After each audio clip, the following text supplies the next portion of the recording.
Lake Show kalaban ng top 1 rookie Cooper Flag. Nagulat si Lucas sa ginawa ni Gabe Vincent. Na-miss naman ni Anthony Davis ang kanyang dating makakampi sa Lakers. Nakipagkulitan mga idol.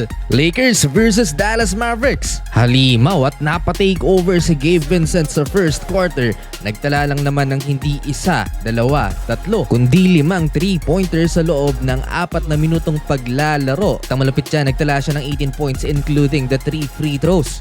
Kahit si Luka Doncic na naka-civilian nagulat sa ginawa ng former Heat point guard. At sa ikalawang pagkakataon mga idol, pinaglaro ulit ni Coach Jason Kidd si Cooper Flag as point guard para siguro ma-maximize niya ang duo ni Cooper Flag at ni Anthony Davis. Ginawa namang backup point guard si D'Lo. Matapos tambakan ang Dallas Mavericks, eto nakahabol ulit sila. Anthony Davis poster dunk sa kanyang former teammate Christian Coloco and Max Christie baseline dunk. Last 1 minute ng first quarter, nagkasukatan si DK at si Cooper Flag. Natirahan ng 3-pointer ni Dalton Knecht at end one basket naman ang sagot dyan ni Cooper. 4-point Lakers lead 36-32. Pahinga si Luka at AR dahil may natitira pa silang laban dito sa preseason habang ang Dallas Mavericks eto na ang huli nilang preseason game. Nakita pang nakikipagkulitan itong si Luka sa referee. Napanis naman 2 beses ni Rui Hachimura ang top 1 rookie Cooper Flag. Una dito sa layup na to, highly contested at 3-point basket.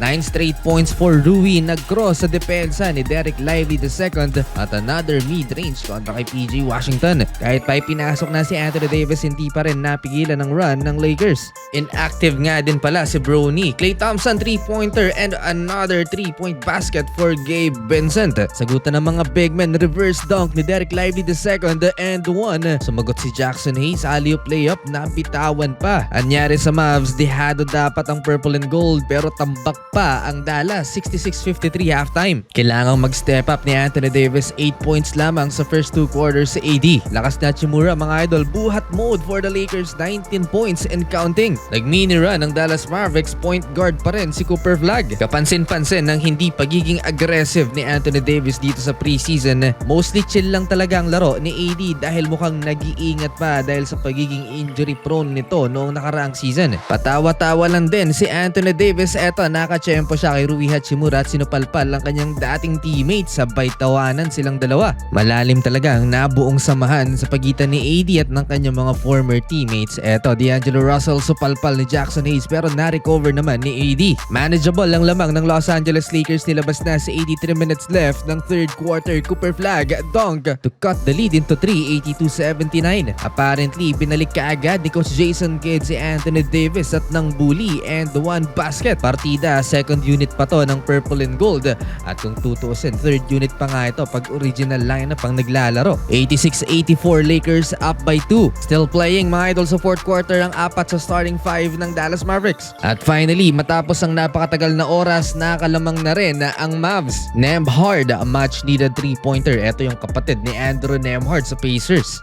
8 minutes ang natitira sa game clock, nilabas na ang starting 5 including Anthony Davis. Natambakan pa ng bench ng Dallas mga idol ang Lakers, 14 points na ang kanilang hinahabol halfway, 102-88. Nabaliktad ng laban na 17-point comeback ng Dallas Mavericks. Nagtala ng 18 points, 9 rebounds si Anthony Davis, 13 kay Cooper Flag habang 22.6 3-pointers si Gabe Vincent and 19 kay Rui Hachimura.